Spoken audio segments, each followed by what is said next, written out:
ভুটানে প্রবল বর্ষণের ফলে সমস্ত নদীতে জল বেড়েছে, তৈরি হয়েছে বন্যা পরিস্থিতি। আলিপুরদুয়ার জেলার মাদারিহাট থেকে টোটোপাড়া যোগাযোগ বিচ্ছিন্ন। বাংরি নদীর জল বিপদসীমার ওপর দিয়ে বইছে। নদীর দুধারে আটকে রয়েছে বহু মানুষ।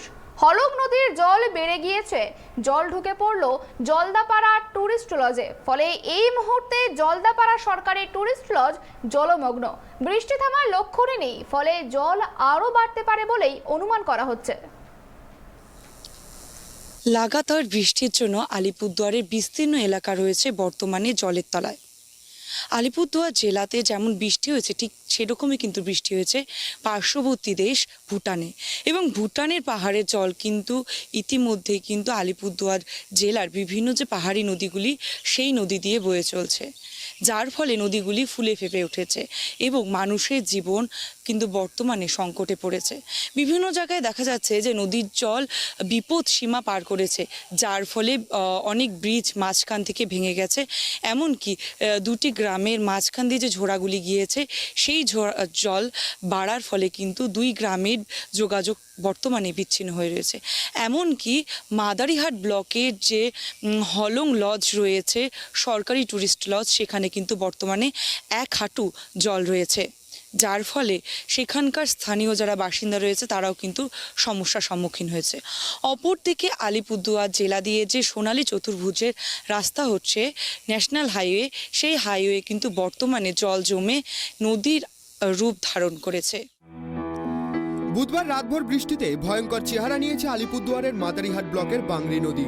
ওই পাহাড়ি নদীর প্রবল জলোচ্ছ্বাসে মাদারিহাটের জামতলার কাছে ভেসে গিয়েছে পিচের রাস্তা, যার ফলে ভুটানের তাদিং পাহাড়ের কোলে পৃথিবীতে টোটোদের একমাত্র বসতভূমি টোটোপাড়ার সঙ্গে বাকি অংশের যোগাযোগ প্রায় বিচ্ছিন্ন হয়ে পড়েছে। বাংরি নদীর দুধারে আটকে পড়েছেন বহু মানুষ। প্রতিবেশী দেশ ভুটানে লাগাতার বৃষ্টির ফলে ওই পাহাড়ি নদীর জল বিপদসীমার উপর দিয়ে বইতে শুরু করেছে বলে ধারণা জেলা সেচ দপ্তরের। একদিকে ভুটান পাহাড়ে লাগাতার বৃষ্টি, অন্যদিকে সমতলের বৃষ্টির দোফালায় বিপর্যস্ত আলিপুরদুয়ারের মাদারিহাট ব্লকের বিস্তীর্ণ এলাকা। ইতিমধ্যে মাদারিহাটের জামতলা এলাকায় বাংরি নদীর জলে ভেসে গিয়েছে রুইনা তোরাও নামে বছর 65-র এক বৃদ্ধ। পরে ঘটনাস্থল থেকে প্রায় 5 কিলোমিটার দূরে মুজনাই নদীর সংযোগস্থলে তার দেহ উদ্ধার হয়। এছাড়াও মুজনাই নদীর গর্ভে চলে গিয়েছে একটি আইসিডিএস সেন্টার। হলং নদীর জল ঢুকে বেহাল হয়ে পড়েছে জলদাপাড়া জাতীয় উদ্যান সংলগ্ন রাজ্য পর্যটন দপ্তরের মাদারিহাট ট্যুরিজম লজ চত্বর। হলং নদীতে একের পর এক গাছ ভেসে আসায় বিপত্তি আরও বেড়েছে। মূল নদী খাতে ওই গাছগুলি আটকে যাওয়ার কারণে মূলধারা ছেড়ে দিয়ে ওই নদীর জল মাদারিহাটের দুই দিকের জনপদ ভাসিয়ে নিচ্ছে।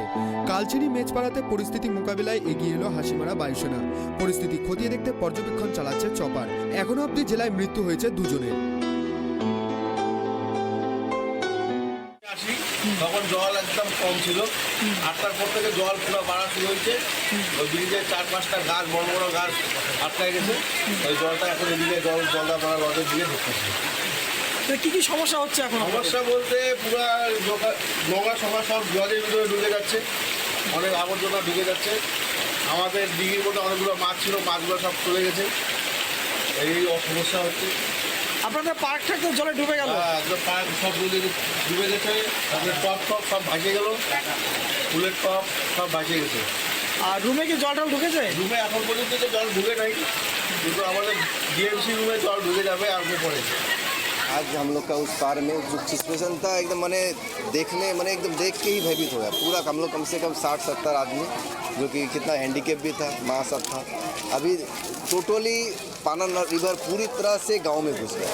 इसका प्रशासनिक तो हम लोग कम से कम कितना बार डेपुटेशन दिया था, अभी पूरा का पूरा गांव समाप्त हो गया। आज टोटली प्रशासनिक आया है यहाँ पर टोटली हेल्प करने के लिए। उन लोगों के सबसे पहले धन्यवाद। और एकदम मैंने किसी का घर वहाँ पर मैंने अगर इमीडिएटली कोई इरिगेशन डिपार्टमेंट से अगर बांध का वहाँ पर अरेंजमेंट नहीं किया गया तो वहाँ पर चाहे 70-80 जो फैमिली का घर रहता है वो एकदम मैंने तहस नहस हो जाएगा।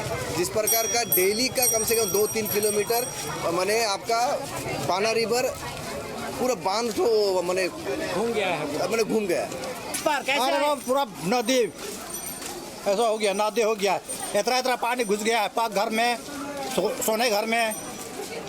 कैसे आए उस पार से इस पार? खाना पीना नहीं आया। कैसे आए उस पार से इस पार? टाना पकड़ के आया। आर्मी आया था? हाँ, उससे पार होके आया। আমাদের যে চুয়াপাড়া গ্রাম পঞ্চায়েতের আছে আমাদের কালচিনিগুলোকে। এখানে প্রায় 50টি পরিবার আটকা পড়েছিল। আমাদের ডিএম স্যারের কাছে কল আসে এবং আমার কাছে কল আসে। আসার পরে আমরা তাদেরকে উদ্ধার করার জন্য ঝাঁপিয়ে পড়ি এবং আমাদের সিভিল ডিফেন্স থেকে শুরু করে ইন্ডিয়ান আর্মি থেকে শুরু করে এবং ইন্ডিয়ান এয়ারফোর্স যে আমাদের রয়েছে আমরা সকলের সহযোগিতায় আমরা সবাইকে উদ্ধার করেছি এবং নিরাপদ স্থানে আমরা পৌঁছে দিচ্ছি।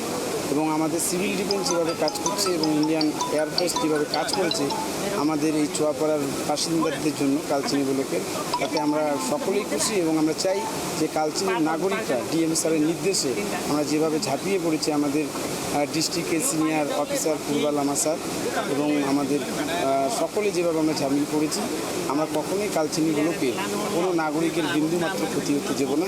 ব্লক প্রশাসন, জেলা প্রশাসন এবং পশ্চিমবঙ্গ সরকার আমরা সর্বদা পাশে আছি।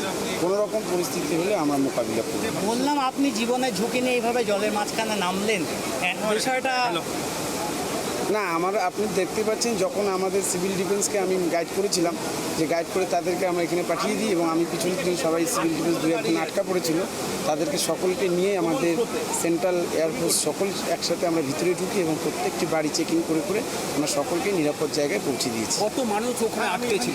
আমরা এখনও পর্যন্ত প্রায় 70 জন হবে আটকা পড়েছিল এবং আমাদের নদীর ওপারে আরও 3-4 জন রয়েছে, আমরা তাদেরকে নিরাপদ জায়গায় পৌঁছে দিচ্ছি। ভুটানের পরিস্থিতি ক্রমশই খারাপ হচ্ছে, কি বলবেন এরপর কি কি ব্যবস্থা রেখেছেন?